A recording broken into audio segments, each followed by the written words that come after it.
বিল গেটসের মা ছিল Mary Maxwell Gates. বিল গেটসের একটা বই আমি পড়েছি, রোড অ্যাহেড। সে বইয়ে তার মা তাকে ছোটবেলা 4টি পরামর্শ দিয়েছেন। তাকে বলেছেন, বাবা you have to be exceptional, তোমাকে ব্যতিক্রম হইতে হবে। দ্বিতীয়বার হচ্ছে ড্রিম বিগার, তোমার স্বপ্ন হবে বড়। তৃতীয় হচ্ছে বি ইন্ডাস্ট্রিয়াস, তোমাকে পরিশ্রমী হইতে হবে। চতুর্থ হচ্ছে রিড বুক, প্রচুর বই পড়বা। বিল গেটস বইতে লিখেছেন, আমার মায়ের 4টি পরামর্শ আমার জীবনকে পরিবর্তন করে দিয়েছে। তিনি অক্সফোর্ডের ছাত্র ছিলেন। তিনি যখন অক্সফোর্ডে ফার্স্ট ইয়ারে পড়েন, উনি দেখলেন বড় বড় কম্পিউটার ব্যবহার করার জন্য ওনাকে দিয়েছে। উনি বলেছেন যে আমি এই কম্পিউটার বাসায় ব্যবহার করব না, আমি অফিসে ব্যবহার করব না, আমি এমন একটা কম্পিউটার আবিষ্কার করবো যেটা ঘরে বসে ব্যবহার করা যাবে। পরবর্তীতে সে অক্সফোর্ড পড়াশোনা ছেড়ে দিয়েছে, ছেড়ে দিয়ে বাসায় বসে 5 বছরের মাথায় মিনি কম্পিউটার আবিষ্কার করেন। পরবর্তী তার বন্ধুরা পড়াশোনা শেষ করে তার মাইক্রোসফটে গিয়ে জব করেছেন। বি এক্সেপশনাল, তোমাকে ব্যতিক্রম হইতে হবে। আগে বলে তো নলেজ ইজ পাওয়ার, এখন বলে knowledge is powerless without skill. দক্ষতাবিহীন নলেজে কোনো ভ্যালু নেই। দক্ষতাবিহীন নলেজে কোনো ভ্যালু নেই। তোমাকে এমন একটা গুণ অর্জন করতে হবে যে গুণটা 10 জন থেকে তোমাকে পার্থক্য করবে। আগে বলো তো it's time for GK, general knowledge, আর এখন বলে it's not time for GK, it's time for SK, special knowledge.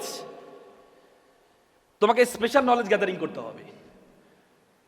যারা সব জানে তাদের দুনিয়াতে খাওয়া নেই, যারা একটা জিনিস ভালো করে জানে তাদের দুনিয়া খাওয়া বেশি। তোমরা দেখো যারা প্রাইমারি স্কুলের শিক্ষক তারা সব সাবজেক্ট পড়ায়, তারা বেতন পায় 20,000 টাকা।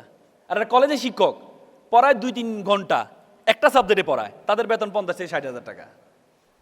তার মানে একটা জিনিসকে ভালোভাবে জানতে হবে। যারা সব জানো তাদের খাওয়া হবে না। একটা জিনিসকে ভালোভাবে জানতে হবে। দক্ষতা কোনো বিকল্প নেই, দক্ষতার কোনো বিকল্প নেই। ছাত্র শিবির আজকে তোমাদের এই আয়োজন করেছে। ছাত্র শিবির তোমার এই আয়োজন করে তোমাদেরকে আসার আগে বলে নাই যে তোমাদেরকে ছাত্র শিবিরের ফর্ম পূরণ করে আয়োজন নিতে হবে। ছাত্র শিবির স্পিকার্স ফোরাম আছে, সেখানে গিয়ে তুমি চাইলে তুমি যে ভালো বক্তা হতে চাও সেখানে হওয়ার সুযোগ আছে। লেখক ফোরাম আছে, তুমি চাইলে সেখানে গিয়ে লেখক হতে পারো। তাদের ডিবেটিং ফোরাম আছে, সেখানে গিয়ে তুমি ডিবেটার হইতে পারো। তাদের সকল সুযোগ সুবিধাগুলো তোমরা গ্রহণ করতে পারো, ছাত্র শিবির করতে হবে না। আমার খুব মনে পড়ে 2008 সালে, তখন এভাবে একটা নবীনবরণ আমাদের জন্য আয়োজন করেছে। তো নবীনবরণ আয়োজন করতে গিয়ে ঢাকা বিশ্ববিদ্যালয়ের একজন ভাই আসছিলেন প্রোগ্রামে। তো ওনাকে দেখে আমি একটা প্রশ্ন করেছিলাম, আজকে যে তোমরা সাদ্দাম ভাইকে প্রশ্ন করবে না, এভাবে আমি প্রশ্ন করেছিলাম যে ভাইয়া আমি ঢাকা বিশ্ববিদ্যালয়ে ভর্তি হতে চাই, কি করতে হবে?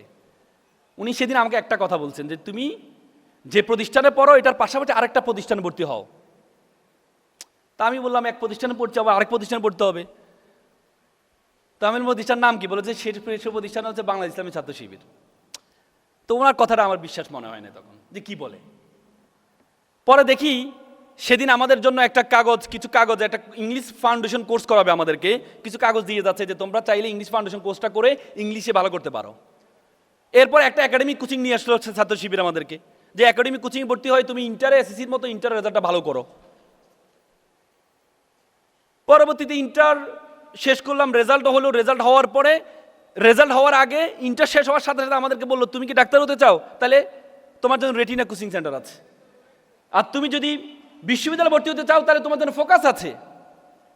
আমাদেরকে গ্রাম থেকে নিয়ে ঢাকাতে এনে ম্যাথে রেখে ফোকাসে রেখে প্রথম দিন যেদিন ক্লাস করতে গেলাম সেদিন ভাইরা আমাদেরকে নিয়ে বললো যে তুমি ঢাকা বিশ্ববিদ্যালয়ে ভর্তি হওয়ার আগে প্রথম কাজ হবে ঢাকা বিশ্ববিদ্যালয়ে একবার দেখে আসো। সেদিন গেলাম বিশ্ববিদ্যালয় দেখার জন্য, গিয়ে প্রথমে সূর্যসেন হলে ঢুকলাম। তো সূর্যসেন হলে তৎকালীন ছাত্র শিবিরের সভাপতি ছিলেন মামুন ভাই, আমার নামে নাম। তো মামুন ভাই আমাকে দেখে বললো যে মামুন, আমার বিশ্বাস তুমি আমার নামে তুমি ঢাকা বিশ্ববিদ্যালয়ে চান্স পাবা এবং তোমার হল অ্যাটেস্ট হবে সূর্যসেন হল। আমি ওই দিন বিশ্বাসযোগ্য মনে হয় নাই।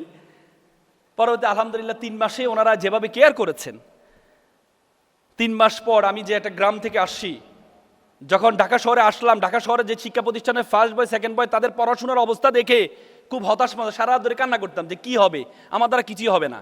কারণ যে এলাকায় ওখানে ছিলাম রাজা, এখানে আসি হয়ে গেলাম বলে না, যে এলাকায় আমাদের এলাকা বলে যে জায়গায় রাতা থাকে না সেখানে মুরগিও রাতা হয়। তা আমরা ছিলাম রাজা ওখানে, আর এখানে আসি দেখি যে প্রজা হয়ে গেলাম। তারপরেও ছাত্র শিবিরের আমাদের সহযোগিতার চেষ্টায় পরবর্তী দেখার ভর্তি পরীক্ষা 123তম হয়েছিলাম।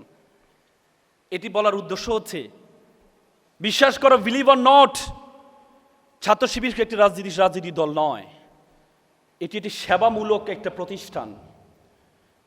তুমি ছাত্র শিবির আজকে যে আমাদের বোনদের জন্য আয়োজন করেছে, আমরা বোনরা বলতে পারবা? তোমরা চাইলেও কি ছাত্র শিবির জয়েন করতে পারবা? পারবা না। তোমরা বলতে পারো তাহলে কি ছাত্র শিবির মেয়ে বিদ্বেষী? না, মেয়ে বিদ্বেষীর বিষয় না। ছাত্র শিবির মনে করো তোমরা ছাত্র শিবির নামের মধ্যে ছাত্র শব্দটা আছে, আর ছাত্র কোনো কমন জেন্ডার নয়। Common gender masculine gender, feminine gender হচ্ছে কি ছাত্রী। ছাত্র শিবির মনে করো তুমি যদি ছাত্র শিবির জয়েন করতে চাও, তাহলে তোমাকে বলতে হবে আমি ছাত্র শিবিরের একজন কর্মী, একজন ছাত্রী। তার মানে তোমার পরিচয়টাকে তোমাকে বিলীন করতে হবে। তো ছাত্র শিবির মনে করো না, তোমার পরিচয় তোমার বিলীন করা দরকার নেই। তুমি নিজে একটা ছাত্রী সংস্থার মধ্যে একটা সংগঠনে যাও, সেখানে গিয়ে তুমি ছাত্রী হয়ে সর্বোচ্চ লিডারশিপ অর্জন করো, বাট ছাত্র শিবিরের সকল সুযোগ সুবিধা তুমি গ্রহণ করো। এটি বলার উদ্দেশ্য হচ্ছে তোমরা যে দক্ষতা অর্জন করবা, সে দক্ষতার জন্য আশেপাশে যত যোগ্যতাগুলো আছে, এই যোগ্যতাগুলো তোমরা অর্জন করে নিবা। পারবা তো ইনশাল্লাহ? আমি আর কথা বাড়াবো না, আমি শুধু 4টা জিনিসকে সংক্ষেপে একটু বলেছি। ড্রিম বিগার, স্বপ্ন হবে বড়। এখানে তোমরা যারা আছো, এখন থেকে ফার্স্ট ইয়ার থেকে তোমরা স্বপ্ন নেওয়া দেখা শুরু করো। কি হতে চাও? কি হতে চাও?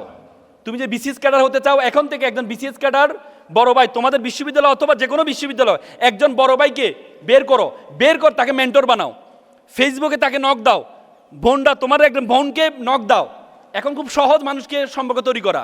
মেসেজ দিবা, রিপ্লাই দিবে না। একবার দিবা, 2বার দিবা, 10 বার দিবা, রিপ্লাই দিবে না। কিন্তু তারপরও মেসেজ দিয়ে যাও, দেখবা এক সময় সে তোমার রিপ্লাই দিবে, তুমি তার থেকে বিভিন্ন পরামর্শ নাও, বিভিন্ন পরামর্শ নাও। তো সুতরাং তোমরা স্বপ্নটা একটু বড় দেখো। আমি আর কথা বাড়াবো না, আমি একটা গল্প বলে কথা শেষ করব। বি ইন্ডাস্ট্রিয়াস, তোমাদেরকে পরিশ্রম করতে হবে। আমি একটা গল্প বলে শেষ করব। একবার একটা অঞ্চলে তারা একটা মন্দির বানাবে। তো তারা মন্দির বানাবে, মন্দিরের জন্য কি লাগে? মূর্তি লাগবে। তো তারা শুনছে পাহাড়ে একটা মূর্তি, কালো পাথর, সুন্দর পাথর আছে। তারা পাথরের কাছে গেল, যাই বলে যে পাথর সাহেব আপনাকে একটু লাগবে। বলে যে আমাকে লাগবে, কি করবা? বলে যে আপনাকে নিয়ে আমরা একটু কাটবো, ঘষবো, মাজবো, এরপর মূর্তি বানাবো, এরপর মন্দিরে রাখবো, সবাই আপনাকে সেলুট করবে। সে বলছে পরের অংশটা ঠিক আছে, সেলুট করবে, কিন্তু আগের অংশটা এই কাটবা, ঘষবা, মাজবা, এটা না করা যায় না? বলছে না, এটা না করলে তো আপনাকে কেউ সম্মান করবে না। বলছে না, এ কষ্ট করতে পারবো না। তোমরা তখন পাশে একটা কালো পাথর ছিল, অবহেলিত পাথর। বলছে স্যার আমাকে নিয়ে যান। বল তোমাকে নিয়ে যাবো? বলছে স্যার আমাকে নিয়ে যান। তোমাকে কাটবো স্যার, আমাকে কাটেন, গঠেন, মাজেন, কোনো সমস্যা নেই। পরে তাকে নিয়ে কেটে ঘষে মেজে তাকে একটা অবয়ব দেয়, সুন্দর একটা অবয়ব দেয়, মূর্তি বানায় মন্দিরে রাখে। দেখে যে সবাই এসে তাকে সেলুট করে, সালাম করে, নারিকেলে পানি ঢালে। তো তখন তারা দেখলো নারিকেল নিয়ে যে পরিমাণ লাইন দাঁড়িয়ে আছে, সবাই যে নারিকেল ভাঙে তাহলে কি তাদের দেয়ালটা ভেঙে যাবে। তো তারা চিন্তা করলো একটা পাথর, সাদা পাথরটাকে একটু অফার দিই। গেল সাদা পাথর সাহেব আপনার একটা কাজ পেয়েছি। কি কাজ? কোনো কাটাকাটি ঘষাঘষি নাই, কি করবা? বলতে আপনার শুধু নারিকেল ভাঙবো। চমৎকার। পরে নিয়ে মন্দিরের মুখে তাকে রাখে, সবাই এসে নারিকেল ভাঙে, আর পানিটা নিয়ে কালো মূর্তির উপর ঢালে। সে বলছে কিরে বেটা, এই কালো মূর্তি, তারা কেউ সম্মান করতো না, আজকে সবাই তাকে নারিকেল পানি ঢালছে, তাকে সবাই সম্মান করছে, আর আমাকে আসতে সাথে সবাই লাথি মারছে। তখন কালো মূর্তি বলে স্যার আজকে তো আপনি দেখতে পাচ্ছেন আমাকে মানুষ সম্মান করছে, কিন্তু আমাকে যখন কাটা হয়েছে, আমাকে যখন ঘষা হয়েছে, আমাকে যখন মাজা হয়েছে, আমি সহ্য করেছি বলেই আজকে মানুষ আমাকে সেলুট করছে, সম্মান করছে। তুমি যদি মনে করো তোমাকে কাটবা না, তোমাকে ঘষবা না, তোমাকে মাজবা না, তুমি এমনি বড় হয়ে যাবা। আমরা সবসময় একটা কথা বলি, আর তাকদিরুল আইয়ুরুদু, তকদির কখনো পরিবর্তন হয় না। কিন্তু হাদিসের ইল্লা বিদুয়া, হাদিসের আরেকটি অংশ আছে, আরবিতে বলে মান জাদ্দা ওয়াজাদা, মানুষ যা চায় তাই পায়। আল্লাহ তাআলা কোরআনে বলছে ওয়াল্লাইসা লিল ইনসানু ইল্লা মা সা, মানুষ যা চাইবে তাই পাইবে। তো সুতরাং তোমরা সে চাওয়ার চেষ্টা করতে হবে। একবার একটা ছেলে প্লে বয়, সবসময় সুন্দরী মেয়েরা তার পিছনে ঘুরে, যেহেতু সুন্দরী মেয়েরা তার পিছনে ঘুরে, পড়াশোনা আর করে নাই, সবসময় সুন্দরী মেয়েদের পিছনে ঘুরছে, বয়স পার হয়ে যাচ্ছে, বিয়ে শাদী করবে। তো এখন বিয়ে শাদী করবে, এখন বন্ধু বিয়ে শাদী করতে হবে, টাকা পয়সা তো নাই। বলতে টাকা পয়সা না থাকলে বিয়ে শাদী কীভাবে করবে? তো এক বন্ধু একটু চালাক ছিল, বন্ধু এক কাজ করে, একটা চাকরিজীবী মেয়ে বিয়ে কর। চাকরিজীবী মেয়ে বিয়ে করবো, তার বেতন দিয়ে তুই কোনো মধ্যে চলতে পারবি। সুন্দর পরামর্শ দিছো।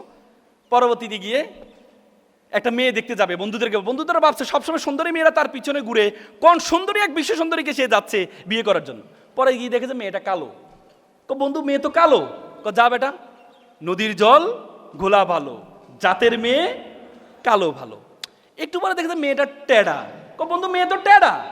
যা বেটা, এটা লক্ষ্মী টেডা। তার মানে তার যত উইকনেস আছে, শুধুমাত্র যোগ্যতার কারণে তার উইকনেসটা ইউনিকনেসে পরিণত হয়েছে যোগ্যতার কারণে। তো সুতরাং তোমরা সেই যোগ্যতা অর্জন করবা, আমার বিশ্বাস। আর পিতামাতার প্রতি শ্রদ্ধাবোধ রাখবা আর দেশের প্রতি মমত্ববোধ রাখবা। পারবা তো ইনশাল্লাহ?